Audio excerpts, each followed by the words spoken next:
el objetivo de que vos puedas discutir que alguna de estas cuestiones se considera servicio público, básicamente se hace una audiencia porque se considera servicio público. ¿Qué significa eso? Y que nos afecta a todos, como bien decías recién, nos afecta a todos. Conclusión, medio que tendríamos que discutirlo, digamos, ¿no? Conclusión, de nuevo... No, discutir se discute. El tema es que marche preso. Claro, bueno, que tenga, digamos, o que sea vinculante o que tenga, o que se tome finalmente la conclusión que se permite allí, porque si no es sencillamente una cuestión simbólica y nada más.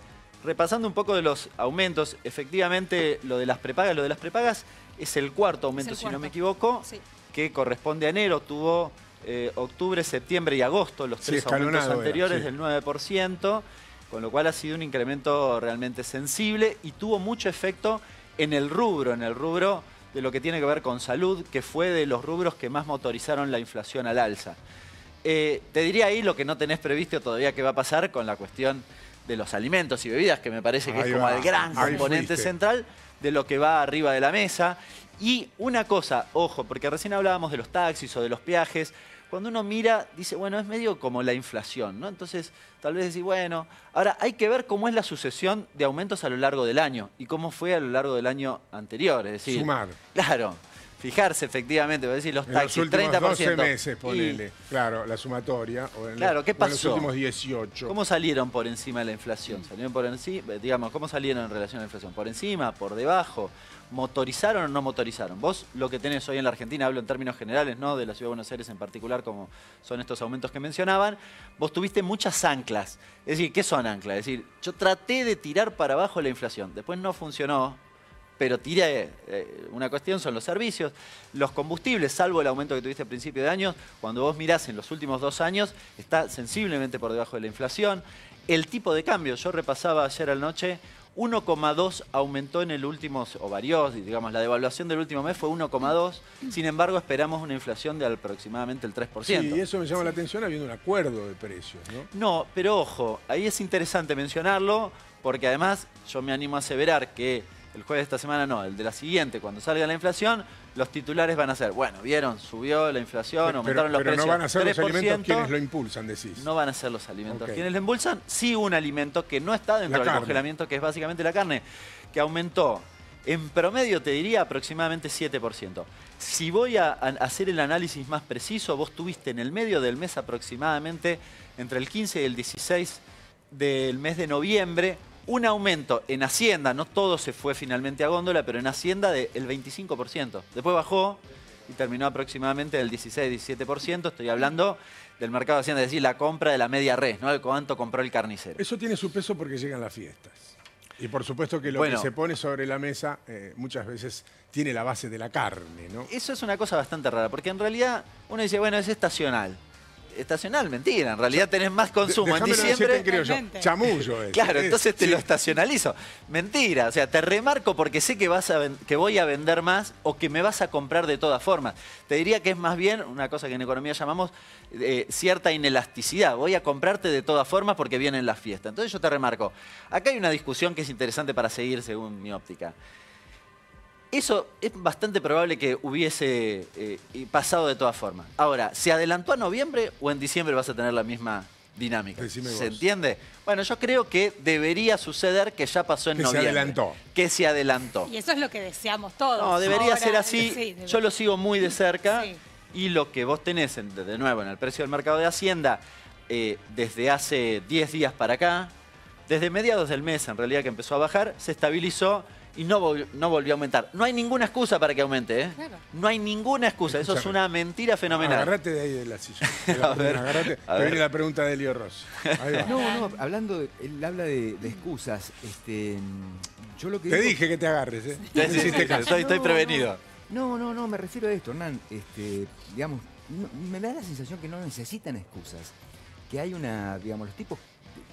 yo aumento porque se me canta la pelota, por decirlo de modo castellano. ¿Por qué puedo, dirían los pibes? Claro, de modo que es bueno que nos digas, me parece, me da la sensación, porque vos lo venís estudiando, no es que echás mano a números como podemos echar nosotros intuitivamente porque vamos a comprar carne en diciembre, pero es bueno que vos digas, probablemente quede, digamos, establecido este número y no suba.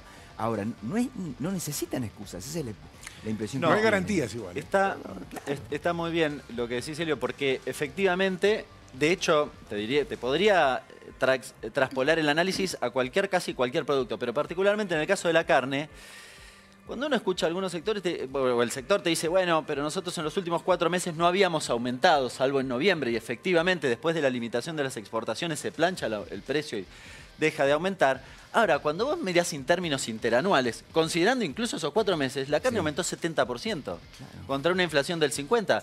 Explícame el 20%. Claro. No hay forma de explicarlo, ¿eh? Cuando vos empezás a correrlo un poco te dicen, bueno, no, el maíz. Y mirás el maíz y lo mismo, el maíz aumentó, es el 10% de la carne. Pero igual, tampoco aumentó, aumentó 40%. Los salarios están corriendo detrás de la inflación. Digamos, el tipo de cambio, tampoco. Es especulación lisa y llana. Algunos lo llaman expectativas. Yo, la verdad que tengo una gran discusión con el concepto de expectativa, porque yo también tengo expectativas. ¿Qué te parece? Pero la mía no está en el precio, claro. El tema es que vos no puedes definir tu expectativa. No. Digamos, aquel que forma parte del otro sector de la sociedad, que es el asalariado, no puede tomar las mismas decisiones que quienes fijan. Porque nuestras expectativas reglas, no forman precio. Y hay algunas expectativas de formadores de precios que sí forman precio. ¿Qué digo? Yo quiero que mi expectativa forme precio. Pero me parece que esto es una importante... Hay que discutir esto, porque a veces uno lee en algunos medios de comunicación expectativas de que, por ejemplo, ahora de que va a haber una devaluación. A contramano de todo lo que... Yo repasé el diario Clarín en los últimos... 3 meses que están diciendo. 10 días, claro, bueno, después de las elecciones iba a haber una devaluación indefectiblemente. Pero vos ves en los últimos 10 días, desde el momento de la fake news esta de que del corralito hipotético y demás, sí, no me acuerdo cómo se llamaba. 400 palos por eso, ¿es verdad el dato ese? Efectivamente. O sea, los tipos te dicen, va a haber un corralito, eso corre por Twitter y toda la cosa. Y la gente se llevó los dólares de los 400 millones de dólares. En 2 días. En 2 días. Entre lunes y martes. Efectivamente, bueno, yo creo que ahí también en términos de comunicación, a veces uno tiene, por ejemplo, la normativa de la no compra en cuotas de lo que tiene que ver con viajes y demás. Me parece que hay que explicarle a la sociedad, porque hay que explicarle, por ejemplo, que vos tenés pocos dólares. Es una cosa bastante paradójica. Vos tenés pocos dólares. Si devaluás a nosotros, nos va mal. Con lo cual yo no puedo decir, che, estoy en contra de la medida. No, es que... Porque lo que produciría que yo no controle los dólares es mucho peor para mí. Ya hoy una devaluación dejaría los salarios en dólares por el piso directamente. Sí, de hecho vos todavía no lograste... Salieron los datos de empleo en el día de ayer que son bastante positivos y entre ellos salió salario del empleo registrado y tiene un buen desempeño en el mes de septiembre de 4%. Claro, es difícil que vos sostenga 4% todos los meses para ganarle la inflación. No, claro. Pero además hay un segundo debate en relación a eso que ese es el empleo registrado privado, el que tiene paritarias y demás. El empleo no registrado todavía no recuperó no solo lo que perdió con Macri, sino lo que perdió en la pandemia. La mitad. Prácticamente la mitad. Más o menos. En promedio vos tenés que en ingresos perdiste el 20%, hoy está en 22, supongamos. Ahora, el no registrado debe haber perdido 30 aproximadamente y el registrado un poquitito menos, salió palo y palo, digamos. Hoy debe haber ganado un par de puntos por encima de la inflación. Te quería preguntar por tu mirada más política y personal sobre esto del mensaje, lo que decía Helio, de este famoso mensaje, después de que el gobierno haya tomado esta medida para algunos antipática de no poder comprar tus viajes al exterior en cuotas, y con eso, digamos, la famosa expectativa que había era que se iban a ir del país, que iban a fugarse 1.000 millones de dólares, que es un montón de plata. Ahora, justo después de que se anuncia esa medida, te aparece este mensaje. Digo, casualmente, tu mirada, no quiero pedirte tu mirada económica, quiero pedirte tu mirada política sobre Y hay un esto. tercer hecho, que es una norma que publicó la FIP, que también surgió como una fake news, no tuvo tanto éxito, si se quiere, diciendo que podían abrirte la caja de seguridad.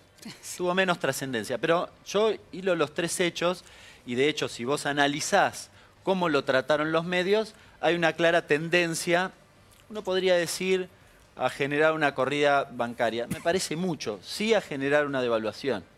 De hecho, todos los titulares son el Banco Central no tiene dólares, el Banco Central no tiene dólares. Esto es bastante llamativo porque las reservas netas hoy son mayores que las del mismo momento del año pasado, con lo cual estás en mejores condiciones, estás creciendo, acabás de publicar los datos de lo que se llama ICA, el comercio internacional de la Argentina, la relación comercial con el resto de los países, y es muy positiva, te da superávit sensible, con lo cual claramente hay sectores del poder económico cuyo objetivo es una devaluación. No hay ninguna duda, ¿no? Un brete, total, así no te vas tan cómodo al final.